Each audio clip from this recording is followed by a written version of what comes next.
एक फौजी एक फौजी ऑफिसर, एक फौजी ऑफिसर की बनावट, एक फौजी ऑफिसर की बनावट और उस ऑफिसर की सोच, जीने का तरीका, अनुशासन और युद्ध कला, हथियार, स्ट्रैटेजी, लीडरशिप।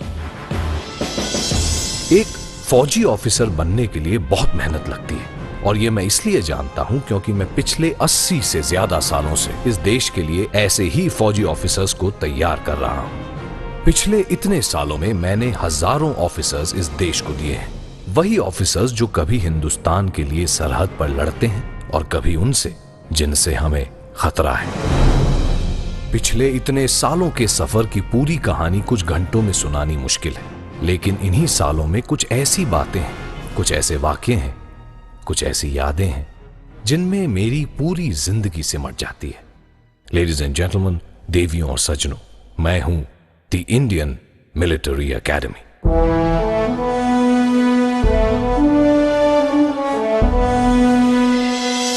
और आज मुझे बहुत फक्र है, फक्र उन हजारों ऑफिसर्स पर जिनको मैंने अपने सामने देखा है, यहीं अपनी आंखों के सामने मेहनत करते हुए, पसीना बहाते हुए, पढ़ते हुए, गोली चलाते हुए, स्विमिंग और बॉक्सिंग करते हुए, साइकिल पर तेजी से एक बिल्डिंग से दूसरी बिल्डिंग को जाते हुए, यहीं मेरी छोटी बड़ी सड़कों पर।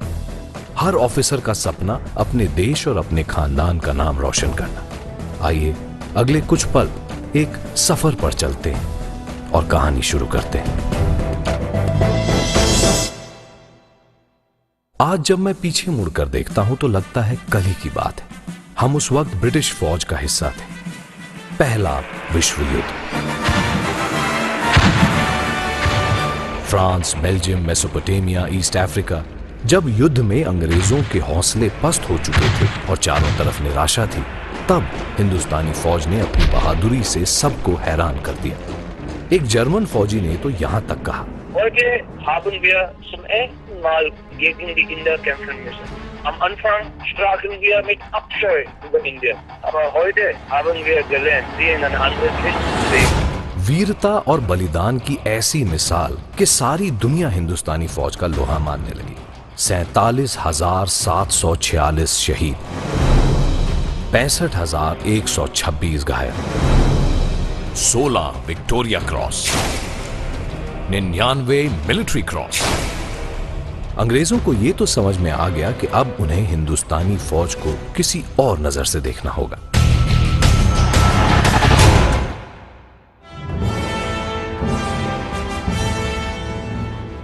मॉन्टेगू शेम्सफोर्ड रिफॉर्म्स के तहत यह तय किया गया कि हर साल 10 हिंदुस्तानी कैडेट्स ट्रेनिंग के लिए रॉयल मिलिट्री एकेडमी सैंडहर्स्ट भेजे जाएंगे। 1922 में prince of Wales royal Indian military college की स्थापना देहरादून में की गई। ये अब राष्ट्रीय इंडियन मिलिट्री कॉलेज के नाम से जाना जाता है। RIMC का मकसद था हिंदुस्तानी कैडेट्स को सैंडहर्स्ट जाने के लिए तैयार करना। 1930 के करीब हिंदुस्तानी नेता जैसे मोहम्मद अली जिन्ना, मदन मोहन मालवीय और मोतीलाल नेहरू ने ब्रिटिश सरकार पर यह दबाव बनाना शुरू किया कि हिंदुस्तानी फौज के लिए हिंदुस्तानी ऑफिसर्स होने चाहिए।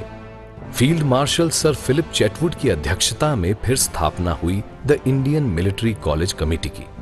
इस कमेटी की सिफारिश थी कि देहरादून में इंडियन मिलिट्री एकेडमी स्थापित किया जाए, बिल्कुल वैसे जैसे सैंडहर्स्ट में है। सिफारिश ये भी थी कि 2.5 साल की ट्रेनिंग के लिए हर साल 2 बार 40 कैडेट्स को लिया जाए।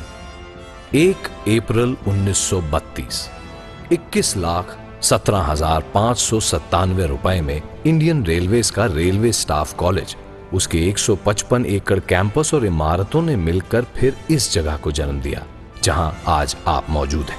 और यहां से शुरू हुई मेरी कहानी। मेरे पहले कमांडेंट थे फोर्थ गोरखा राइफल्स के ब्रिगेडियर LP कॉलिंस।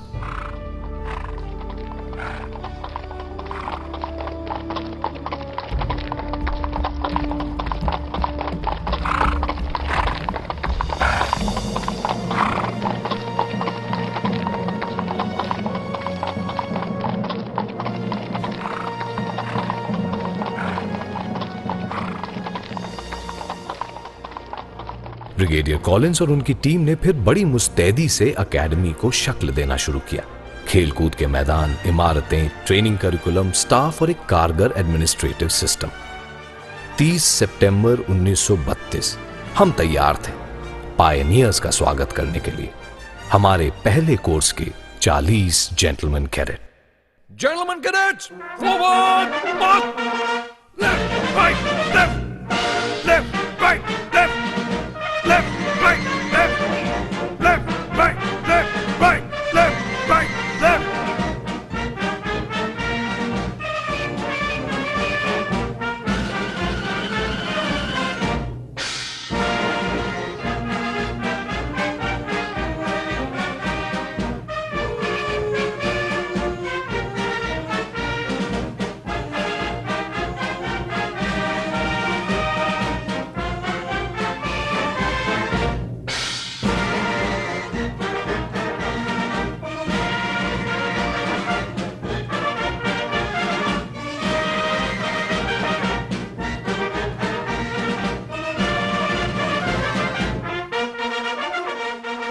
वैसे तो मेरे इतिहास में कई दिनों का जिक्र आएगा, लेकिन 10 दिसंबर 1932 उन सब में पहला है।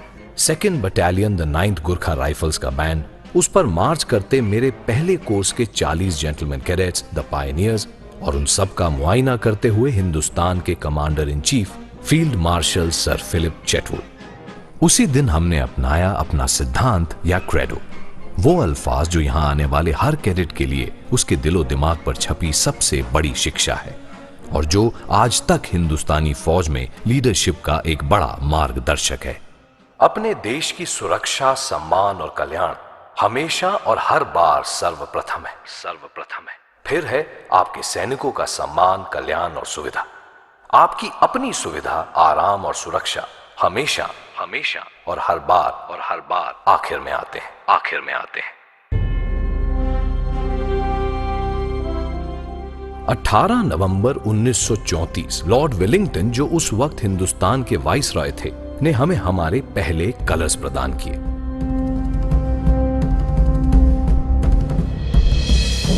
उसके 1 महीने बाद हमारा पहला course the pioneers pass out होने के लिए तैयार था। 22 दिसंबर 40 में से 2.5 साल की ट्रेनिंग के बाद सिर्फ 29 पास आउट हुए।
किसको पता था कि इनमें से 3 जेंटलमैन कैडेट्स सैम मानेकशॉ, मोहम्मद मूसा खान और स्मिथ डन बाद में अपने अपने देशों की फौजों की अध्यक्षता करेंगे। स्मिथ डन बर्मा की, मोहम्मद मूसा खान पाकिस्तान की और सैम मानेकशॉ हिंदुस्तान की।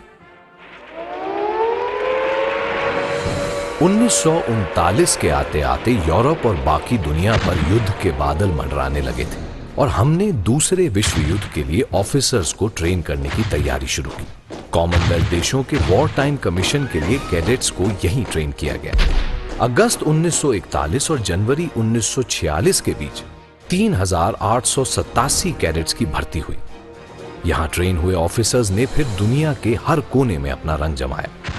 North Africa, Abyssinia, Greece, Italy, Malaya, Burma और सिंगापुर। एब्सिनिया में ही 2nd लेफ्टिनेंट PS भगत ने अपनी फौज के लिए इस बात का प्रमाण दिया कि उनकी रगों में IMA का खून और देश के लिए जज्बा है। एब्सिनिया में दिखाई दिलेरी के लिए 2nd लेफ्टिनेंट भगत को उस समय के हाईएस्ट गैलेंट्री अवार्ड से नवाजा गया, विक्टोरिया क्रॉस।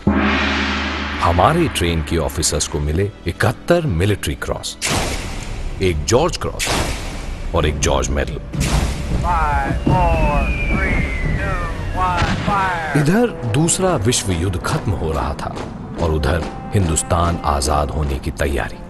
आजाद हिंदुस्तान के पहले प्रधानमंत्री पंडित जवाहरलाल नेहरू के ये लफ्ज मुझे आज भी याद है। At the stroke of the midnight hour, when the world sleeps, India will awake to life and freedom. अंग्रेजों के जाने के बाद यहीं इसी चैटवुड बिल्डिंग पर एक नया परचम लहराना शुरू हुआ, जिसके रंग अब नीले और लाल की जगह केसरिया, सफेद और हरे हो गए। हिंदुस्तान का अपना तिरंगा।